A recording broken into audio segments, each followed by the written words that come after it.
future belongs to those who believe in the beauty of their dreams by Jalaluddin Rumi. So, Jalaluddin Rumi is a 13th century poet and writer.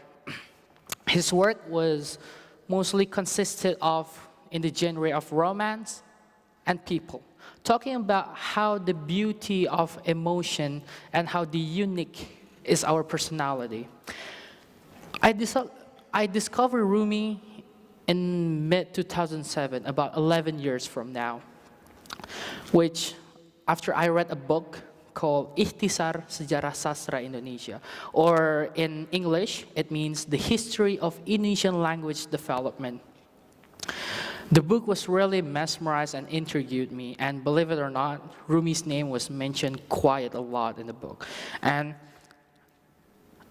after that, I always ask questions like, why Rumi, why this person, why the genre, to people I know and to myself, asking curiously. Well, as a kid, I've always really liked to read books and such, and this thing really bothers me at times. And the more I read more books, looking at articles or watch more documentaries, I also stumble upon the word social engineering, which is a concept of social and psychological of an engineering. Give two examples. So I'll give you two examples and I will elaborate later. For example, so when you are a child and your parents ask you to go with them to a shop or a market, and then you just looking at something that you like, it could be a candy or snacks, and you really liked it and you just tried to get that thing and put it in the basket or just hide it really quietly, not even your parents know about it, and then you just put in the cashier until it gets paid off and you just take it away. That's one of the social engineering. Or when you get into a school, like a new school, or just got into from the summer break and you found a whole lot of new people, and then you're just trying to be more attractive, more friendly, trying to get more people to know you.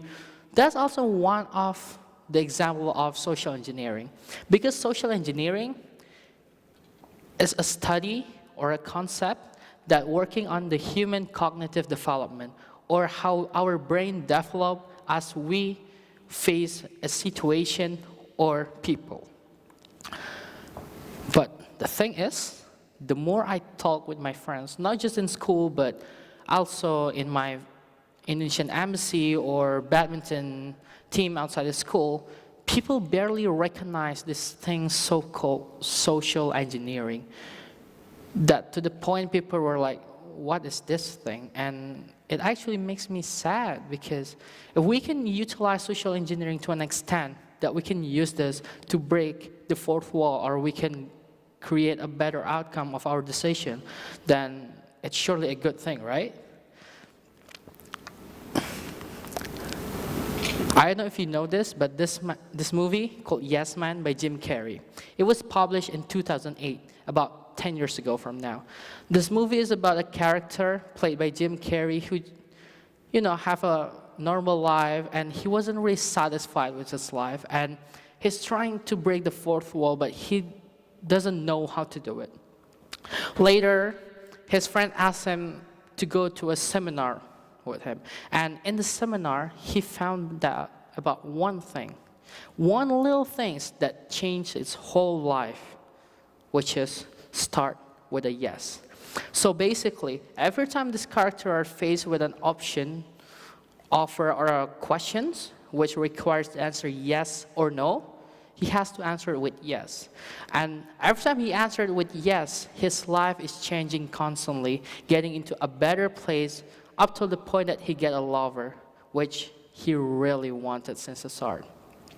I'm not really gonna spoiler the end, because I know it's a 10 years old movie, but still, I know it's not really appropriate. But by that little thing, start with a yes, we can create a better outcome in our life that we can change.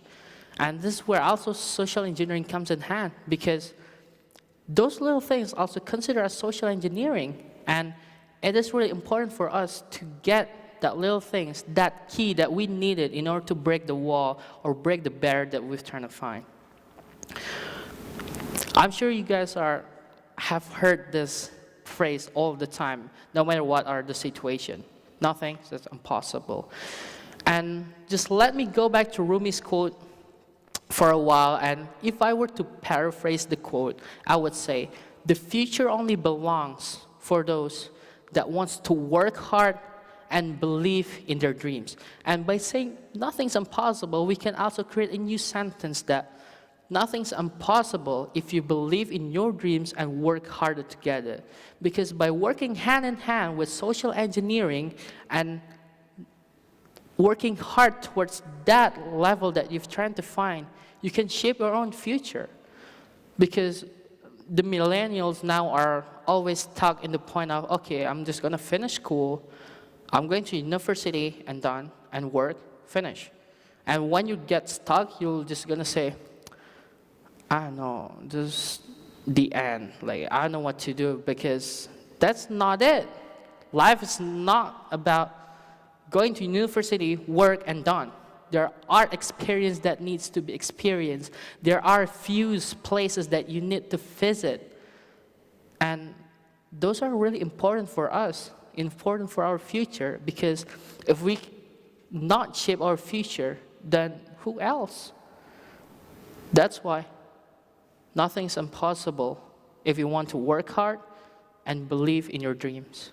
Because if I can shape my future, so can you. Thank you.